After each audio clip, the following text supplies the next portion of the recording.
Gracias por continuar con nosotros aquí en su programa Conclusiones. Hoy vamos a conversar con una amiga dirigente de la Fuerza del Pueblo que tiene la responsabilidad de coordinar todo lo que es los asuntos con el vecino país de Haití a través de la Subsecretaría de Relaciones Internacionales y además tiene la condición de ser parte de la Dirección Central de la Fuerza del Pueblo. Muy buenas noches, Rebeca Herrera, ¿cómo tú estás?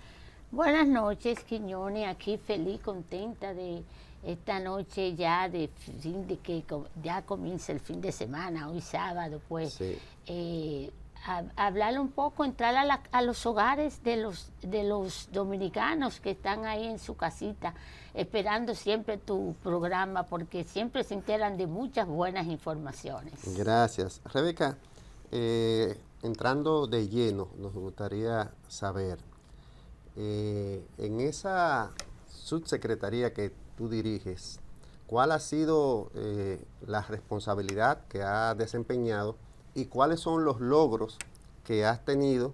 Porque este tema de lo que es las relaciones políticas, económicas con la vecina nación de Haití es un tema tan importante, tan trascendente, y tú eres parte de esa subsecretaría que diriges ese tema haitiano. Cuéntanos un poco cuál ha sido los retos y los logros que hasta el día de hoy tú has tenido con esa responsabilidad. Gracias, Quiñones. Pues nosotros hemos trabajado arduamente en la subsecretaría, también conjuntamente con la Secretaría de Asuntos Haitianos.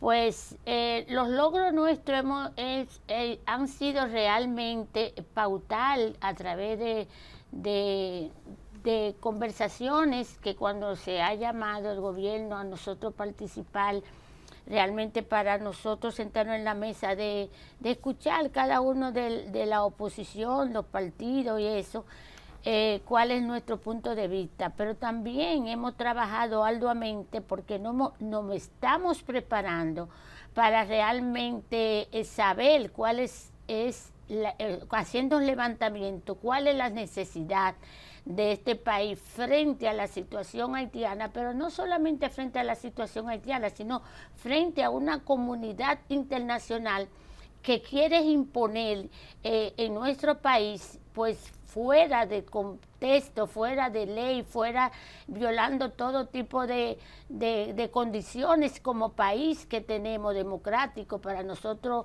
dictar nuestras leyes, hacerlas no solamente en las leyes están dictadas, pero hacerlas cumplir. Nosotros hemos ayudado a nuestro vecino país de Haití en todo lo que ningún otro país ni como nadie lo ha hecho. Nosotros hemos sido abanderados de una solidaridad fuera de lo normal, siendo nosotros un país pobre también. Nosotros tenemos la carga en el presupuesto nacional de lo que es Haití como pueblo, que no lo ha hecho con los compromisos que tienen políticamente, no han manifestado esa responsabilidad tan alta como nosotros como país, ni siquiera Francia, Estados Unidos y Canadá, sino que realmente han venido siendo parte del problema y nosotros no han dejado la solución, siendo nosotros un país pobre, pero realmente estamos preparándonos porque como habrá un cambio de gobierno a través de las elecciones del 19 de mayo con el doctor Leonel Fernández, pues el doctor Leonel Fernández ya de hecho sabes y es muy preparado, tiene la experiencia de Estado, tiene las relaciones internacionales para poder iniciar a resolver, porque el problema de Haití es grave y resolverlo no es tan fácil. Lo primero es que la comunidad internacional, con los compromisos que tiene con Haití, pues no da la cara en el sentido financiero. Haití es un problema financiero, porque si estuvieran los fondos disponibles como estuvieron en en el año 90, cuando la llegada de Aristide, que había un gran proyecto de nación para Haití, pues había mucho dinero a través de Francia, Estados Unidos, Canadá y los amigos de Haití. Pero hoy en día ese dinero no está. Entonces, financieramente, resolver los problemas de Haití es sumamente grave. Bien, bien. Nos gustaría, en ese desempeño que tú tienes y que manejas con mucha profundidad, nos gustaría saber tu opinión como una dirigente de categoría de la Fuerza del Pueblo con un tema que salió a relucir recientemente. El expresidente Leonel Fernández, uno de los candidatos que aspiran, ¿verdad?, a ocupar la presidencia de la República después de las elecciones del 19 de mayo, con muchas posibilidades. Entonces, él dio a conocer detalles que nos gustaría que tú, con esos conocimientos que manejas, le explicara, según tu punto de vista, por qué el presidente Fernández, como ustedes le llaman, los seguidores de él, dio a conocer esa información que se manejaba, pero de muy bajo perfil, en relación al atentado que él sufrió a su persona en una de las visitas que realizó, en eso que tú acabas de decir, que nosotros hemos sido muy solidarios, inclusive hemos construido hasta universidades en Haití. Según tu punto de vista, ¿por qué se da a conocer ese detalle de ese atentado a Leonel Fernández? ¿Cuál es la importancia de que ahora se sepa eso? Fíjate, el presidente Leonel Fernández, como es un estadista, un hombre de Estado, pues en ese momento, quizás por la misma situación que vive nosotros como vecinos de Haití, pues entonces manejó la situación de una forma amigable, porque aunque muchas personas criticaron el hecho de que el presidente Leonel Fernández donara y hiciera una universidad en Haití, yo pienso que eso es un legado que va a quedar por toda la vida en Haití. ¿Por qué? Porque no fue a regalarle una casa, no fue a regalarle un centro de estudio a un país que lo necesita. ¿Por qué? Porque aquí tenemos muchísimos estudiantes haitianos y si ellos tuvieran una universidad que tuviera la ayuda de República Dominicana como de otros países, pues los estudiantes se quedaran estudiando en su país. En esa ocasión, en la situación de que el presidente le hicieran esa pregunta y por primera vez hiciera alusión a ella, pues se debe a que Haití es un país de conflicto. Haití es un país extraño. Yo siempre digo, la gente me dice, ¿por qué tú conoces tanto Haití? Pues yo conozco Haití porque siendo muy jovencita, el presidente Joaquín Balaguer me eligió a mí cuando el golpe de Estado Aristide y me escogió para que yo sea el enlace entre el gobierno de facto, que eran los militares, sí, y el gobierno del presidente Balaguer. Yo no entendí hasta después de mucho tiempo por qué el presidente me había escogido. Después entendí que por la corrupción que existe en la frontera siempre, pues en ese momento se podía convertir esa situación más que en una ayuda al pueblo haitiano, que era que le ofrecíamos nuestras fronteras y nuestros espacios para que a través de nosotros, rompiendo el embargo que había internacionalmente, entendió el presidente Balaguer que si no tienen comida, tenían que venir hasta aquí. Entonces Balaguer sabiamente escogió una persona que no conocía Haití, que no sabía de Haití y que tenía por sus años y por la época mucha sanidad en llevar esos camiones sin ser corrompida. Sí. Entonces, después me di cuenta que yo dije, pero ahí sacaron a los militares y me entraron a mí siendo una joven y además civil. Entonces, cuando el presidente llamó al general Constantino Mato Villanueva, que era el ministro en ese momento, le dijo usted, prácticamente yo iba a darle las órdenes al ministro, sí, pero era para que los militares no se entraran dentro de eso y todo lo que se pasaba en esa época era a través de mí. Sí. Entonces, Eso del presidente, hacerle esa alusión, entendido, porque él mismo lo dijo, no fue contra nosotros, es que los haitianos a veces están en contra de todo. Si le dan, dicen que lo están humillando, y si no le dan, entonces pues también dicen que los Estados Unidos y la comunidad internacional pues están en contra de Haití, y que desde su independencia pues ellos han sufrido solamente humillaciones. El problema de Haití es un problema complejo. Es un problema complejo porque los haitianos son difíciles de conversar y dialogar con ellos, porque el problema de las personas es que cuando tú le hablas, entienden lo que tú le estás diciendo. El haitiano no entiende, el haitiano es a través de la confianza. Si el haitiano no tiene confianza en ti, aunque tú le digas y le desglose lo que tú le estás explicando, el haitiano no va a entenderlo. El haitiano, ya está predispuesto contra ti, pues no actúa. Entonces entiende que tú lo estás engañando. Entonces eso pasa con República Dominicana, porque el error ha sido que le han inculcado en la mente del haitiano desde pequeño que el dominicano lo engaña, que el dominicano lo traiciona, y que todo lo que los dominicanos quieren es favorecerse para ellos en contra de Haití. No entienden que es lo contrario. Nosotros somos los únicos países que nos hemos solidarizado sí. con ellos, y que tenemos que solidarizarnos con ellos, porque nuestro afecto con ellos es permanente. Nosotros podemos querer o no a un país, hasta Alemania, Estados Unidos, que está lejos, pero a ellos tenemos que vivir con ellos ahí. Entonces, esa es la situación. Entonces, el presidente Leonel Fernández explicó muy bien por qué él estuvo allá en una reunión que tuvo con el presidente, con René Preval, que sí. realmente había una relación muy buena, porque René Preval tenía, aunque venía también de la Balaz, y era una persona muy del presidente Aristide, sí. pero voló solo, y quizás en su mandato entendió que República Dominicana era sumamente importante para el desarrollo de Haití, y para la convivencia de Haití, y para el bienestar de Haití, y para la estabilidad y la seguridad en la isla. Entonces, esa relación se mantuvo extremadamente muy estrecha, muy cercana entre René Preval y el presidente Leonel Fernández, aunque no fueron los ataques para él, pero realmente se vio involucrado, porque en ese momento vimos a un personaje como Guy Philippe, que es producto de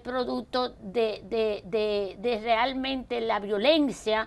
Es un muchacho muy joven que todavía tiene un protagonismo en Haití, sigue interactuando. Sí, sigue actuando, porque él es un producto de la violencia, y él se deja usar también, porque hemos visto que ahora que hay un gobierno instalado de transición, donde hay personas que yo conozco muy bien, como el señor Leslie Voltel, que es una persona que es muy amigo de República Dominicana, y que realmente quiere salir de la situación sí. que existe. Hemos visto que no sé cómo, pero han sacado de la cárcel a Guy Philippe de nuevo, para hacer un ente de controversia hacia un gobierno que se instala, que es débil, que es producto de solución, no de permanencia. Entonces deben darle la oportunidad de que realmente este gobierno se pueda desarrollar y ver qué pasa. Brevemente, Rebeca, antes de pasar a otro bloque de entrevista contigo, ese gabinete de transición, según tu experiencia, según tu punto de vista, va a conllevar a traer que hayan nuevas elecciones, que se elijan nuevas autoridades, o tú le ves una permanencia en los puestos que tienen sin mucha esperanza para Haití? Mira, yo veo esta instalación de este gobierno, lo veo bien, porque es producto de un consenso. Sí. Comenzando por ahí, que no ha sido realmente, aunque ya pusieron un primer ministro que no estaba dentro de los 9, pero es una persona que yo también conozco y tiene experiencia de Estado y tiene mucha preparación. Pero todos los que están ahí son producto de un consenso de la sociedad civil, de la clase profesional, de la clase política, o sea, cada uno tiene un representante, que era lo que realmente vino a suplantar el acuerdo de Montana, que el acuerdo de Montana era más o menos lo mismo, era producto de un consenso que realmente al final no se dio, pero mi preocupación era que no se llegara a instalar este equipo de hombres, sí, este gabinete exactamente, pero ya finalmente se instalaron. Entonces, se supone que hasta el 26 para darle espacio a las elecciones. Sí. Pero no importa que sea hasta el 26, puede ser hasta el 28, pero realmente que comience a arrancar y dé su fruto y que realmente la comunidad internacional se involucre con ellos, porque realmente a veces lo ponen, pero entonces no pasa nada, no se ve el resultado, no se ve que avanza. Entonces, siempre y cuando haya la parte financiera, porque tú no puedes decir que habrá solución en Haití si no hay acueductos, si no hay escuelas, si no hay hospitales. Sí, si las condiciones socioeconómicas siguen igual, va si a generar violencia, inestabilidad, claro, y los logros no van a ser tangibles, simplemente no van a existir. Exactamente, no pueden existir porque todo se basa en que a un país que se ha ido empobreciendo cada día más. Sí. Entonces los problemas se han agudizado cada día más, porque desde el golpe de Estado, desde el gobierno de facto que había, después de Aristide, que supuestamente habían unas elecciones libres y democráticas, que fueron las únicas que la comunidad internacional, después de Duvalier, ha dicho que después de él, entonces que ha venido que después fue Prevar y eso, pues entonces ha habido realmente un atraso. Sí. En vez de todas esas cosas que surgieron positivamente para Haití, aunque sea en papeles, pero por lo menos había algo que civil, había un perfil. Ahora no vemos que ni existe la democracia, pero tampoco existe el avance económico y el desarrollo. Dices, por tu prudencia política, que realmente Haití es un estado fallido. Vamos con la anuencia tuya y de los amigos televidentes a una pequeña pausa comercial y seguimos en breve conversando con Rebeca Ortiz Herrera, de la Dirección Central de la Fuerza del Pueblo.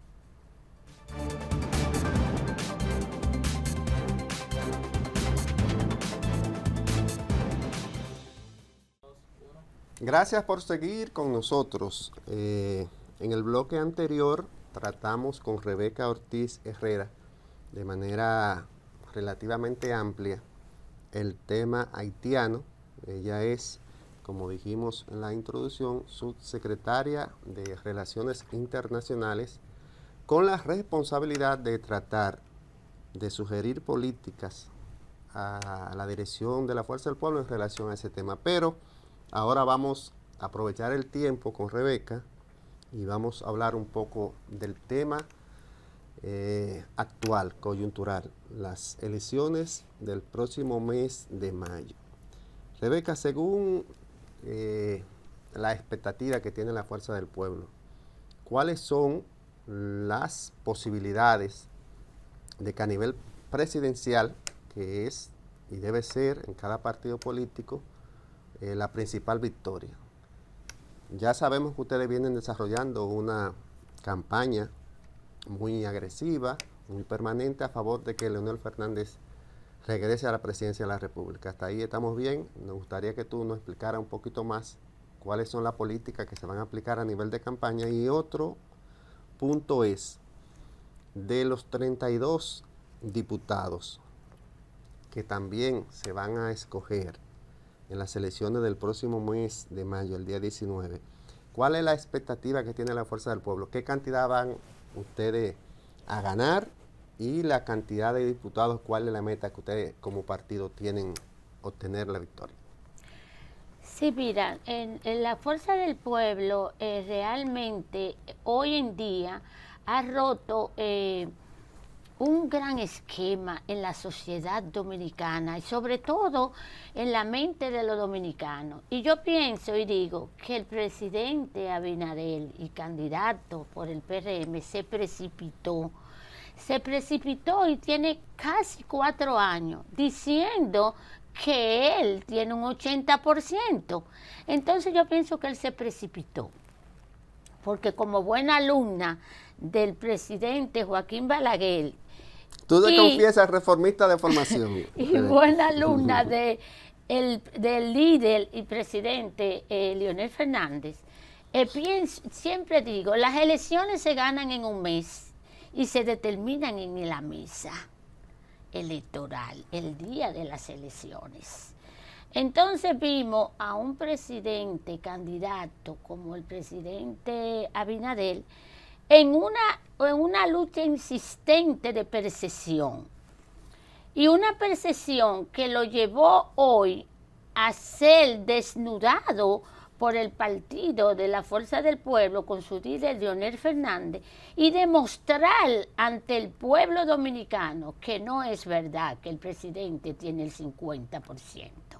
¿En qué circunstancias, Rebeca, según tu punto de vista, para los amigos televidentes, bueno, para mí mismo fue desnudado el candidato presidencial del PRM y actual presidente Luis Abinader? Bueno, Cuéntame. tenemos una encuesta Gallup que realmente nos dio muchísima pena porque era una herramienta que el pueblo lo había tomado como una herramienta de seriedad para poder medir por dónde iban de una forma real los sentimientos del voto en República Dominicana, y se convirtió en una verdad. Entonces, esa Gallup lo acompañaban personas que no podían poner su prestigio alrededor de una encuestadora, envolver su nombre dentro de esa encuestadora como la familia Corripio. Cuando despertamos un día viendo a través de los mismos medios de comunicación que ya la familia Corripio no pertenecía a darle el apoyo a la Gallup, pues eso nos llenó de mucha tristeza, porque cuando tú tienes una herramienta que vale, ya es parte de los dominicanos, ya es parte de un pueblo. Entonces, cuando vimos más adelante, pues vimos que esa encuestadora rompió los Corripios con ella porque ellos faltaron a la verdad. Comenzaron a cualquierizar la firma de la encuestadora y a poner números, no a buscar los números, sino a poner números, que son dos cosas diferentes.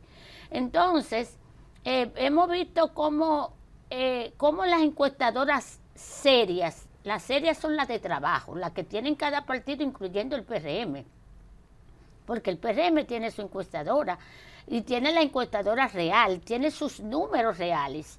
Cuando el presidente en uno de los programas matutinos de radio del país, de lo que más audiencia tiene, se le hizo la pregunta al lado de esa misma persona, que son los que están a cargo ahora mismo, la responsabilidad de la Gallup, le dijo delante de los dueños de la encuestadora que eso no es verdad, y le dijo cuánto le dan los números reales, que el presidente Abinader tenía un 46% y la Fuerza del Pueblo tenía un 34%. Hoy en día eso cambió. Hoy en día estamos viendo a un país completamente cambiado, porque nos hemos dado cuenta de que era una percepción lo que tenía el candidato Abinader, y tanto es así que por esa percepción de hechos reales que maneja la Embajada de Estados Unidos, hace 2 semanas antes de las elecciones anteriores, la encargada de negocios de la Embajada Americana hizo un Twitter, y en ese Twitter, que lo puede buscar todo el mundo, decía: felicito a todos los dominicanos por tener 3 años viviendo de percepción de transparencia. Yo misma fui al partido y dije, pero es la Embajada Americana que nos está diciendo que nosotros lo que estamos es viviendo de percepción. Pero aparte de eso, que es algo, una explicación científica, lo que usted está dando, y política a la vez, de una realidad que desde su punto de vista como partido, de manera legítima, están exponiendo, ¿verdad? Tratando de desmontar eso que dice la oposición, que es una percepción. Pero hay una realidad. ¿Por qué se dio en el mes de febrero esa correlación de fuerza tan a favor del gobierno y en contra de la oposición en las elecciones municipales, y posteriormente esa amplia deserción de líderes de la oposición a favor del gobierno? ¿Cómo se explica eso? Fíjate, lo que pasa es que desde que aquí tenemos una democracia, después de Trujillo, nunca hemos visto un presidente de la República llegar a tener, a cruzar los límites y irse hasta borrar los escrúpulos. Aquí nunca se había visto que hasta candidatos electos y candidatos ya puestos en una boleta fueran a ser comprados por el gobierno dominicano. O sea, es una vergüenza. Estamos viendo frente a que este candidato y presidente está rompiendo todos los límites y parámetros de lo que es la democracia, de lo que es la dignidad política. Porque, ¿cómo es posible que cuando dice que ganó el presidente Abinader, no ganó, del 100% sacó un 20%? ¿Dónde está el otro 80%? Ese 80% que le impidieron ir a votar comprándole cédula, que le impidieron ir a votar con una percepción falsa. Entonces, todo eso es lo que se rompió. Sí, pero tiene que, y excúsame, Rebeca, tiene que la oposición revisar su estrategia. Porque sí, eso se está diciendo, ustedes expresan que hubo un 80%, pero si todo el mundo tiene derecho a ir a votar, y ya sea por falta de incentivo, por candidatos regulares o malos, o por cualquier razón no fueron a votar, ya eso es una responsabilidad que tienen los partidos que analizar y llevar a su gente, porque el que se vende, Rebeca, no es de ningún partido. Entonces, esa población votante, la que fue a las urnas, lo depositó a favor o en contra de las posiciones nuestras, fue a votar por el PRM. Entonces, la mayoría de los alcaldes y los regidores pertenecen al PRM, es un hecho tangible. ¿Ya comprende? Entonces, eso, a partir de ahí, ustedes tienen que revisarse. Otra cosa es la división que ustedes mostraron. ¿Cómo va a ser que la oposición mayoritaria van a llevar 3 candidatos presidenciales para enfrentar uno? Eso es una estrategia que hasta el día de hoy luce fallida. ¿Cómo ustedes van a revertir esa situación, aparte de esa argumentación que es muy lógica, la que tú acabas de decir? Fíjate, realmente lo del incentivo, aquí nunca se ha tenido tanto incentivo, y es la verdad, para que la gente vote por la alcaldía. Y entonces eso fue uno de los logros del presidente Abinader, que realmente no hay ese gran incentivo. La gente se va para la playa, la gente no entiende lo que es el gobierno municipal. La importancia que tiene del gobierno municipal, no lo entiende. ¿Por qué no lo entiende? Porque al final no son independientes, al final son dependientes del palacio. Sí. Entonces, al no tener esa independencia de lo que es ese gobierno municipal y la importancia que para los pueblos el día a día el gobierno municipal, porque qué lástima y qué pena que no sea así. Yo digo, por ejemplo, el presidente cuando gane tiene que incentivar y dedicar mucho tiempo a la educación, porque la educación es fundamental. Los pueblos no cambian, la gente es el mismo dominicano, es el mismo en Alemania, lo que cambia es la madurez del desarrollo. Sí, la gente no comprende, a propósito de ese mensaje, que el presidente local son las alcaldías, es un gobierno local, es el que interactúa diariamente. Claro, entonces, ya en los últimos 2 minutos, y excúsame que nos están haciendo señas, y quiero aprovechar tu participación. De los 32 senadores y de los 190 diputados, ¿cuál es la expectativa que está trabajando la Fuerza del Pueblo para obtener en el Congreso de la República, en las elecciones? Mira, nosotros estamos trabajando fuertemente para nosotros estar bien representados en el Congreso Nacional.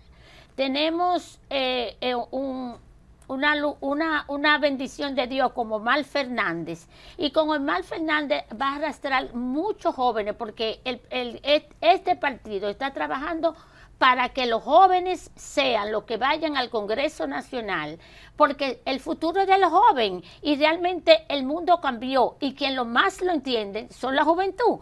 Entonces, quiero aprovechar estos minutos para decir que aparte de que estamos trabajando fuertemente para que el Congreso y nosotros seamos fuertes, estamos trabajando mucho más para cambiar el sistema que se ha instalado aquí, donde ha sido un sistema de corrupción. Veo, por ejemplo, con un presidente, me hace sentir lo mismo que sentiría una persona cuando puede ser violada por un hombre, la violación.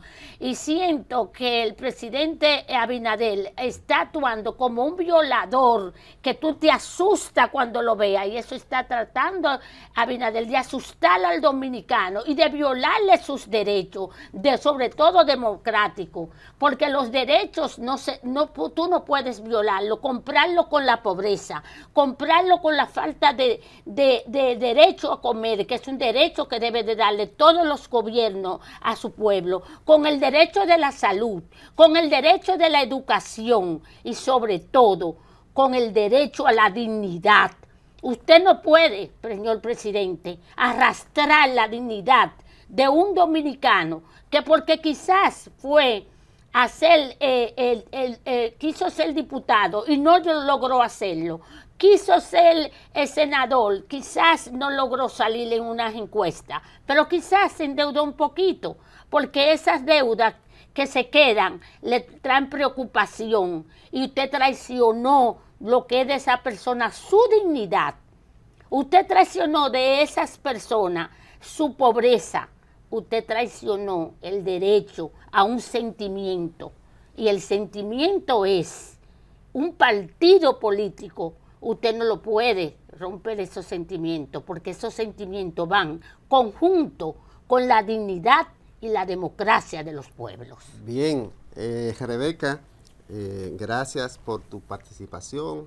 Tiene evidentemente muchas argumentaciones a favor de tu organización política. Te dejamos la puerta abierta de conclusiones para cuando quieras, antes de las elecciones que ya están próximas, aquí el próximo día 19.